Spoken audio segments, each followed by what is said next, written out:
Hello guys, இன்றைக்கி ஒரு இன்ட்ரெஸ்டிங்கான ஒரு வீடியோ பார்க்கலாமா?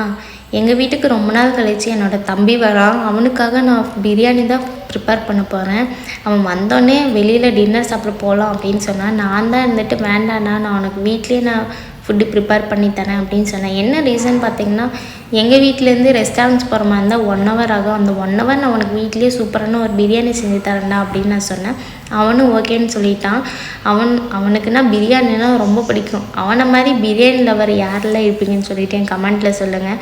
எங்கள் வீட்டில் மேக்ஸிமம் பிரியாணியெல்லாம் அவ்வளோக்கெல்லாம் விரும்பி யாருமே சாப்பிட மாட்டாங்க. ஸ்பெசிஃபிக்காக எனக்குன்னா பிரியாணினாலும் சுத்தமாக பிடிக்காது. என்னை மாதிரி யாரெல்லாம் இருப்பீங்கன்னு சொல்லிட்டு கமெண்ட்டில் சொல்லுங்கள். அவனுக்காக நான் நார்மல் ரைஸில் தான் செஞ்சேன். பிரியாணி நார்மல் ரைஸில் தான் சாப்பிடுவான். பார்த்திங்கன்னா பர்ஃபெக்டான ஒரு தம் பிரியாணி ரெடி ஆயிடுச்சு. பிரியாணி ப்ளஸ் கிரேவி, தயிர் பச்சடி அவனுக்காக ப்ரிப்பேர் பண்ணது. இவன் தான் என்னோடய தம்பி. இந்த வீடியோ உங்களுக்கு பிடிச்சிக்குன்னு நினைக்கிறேன். தேங்க்யூ கைஸ், பாய்.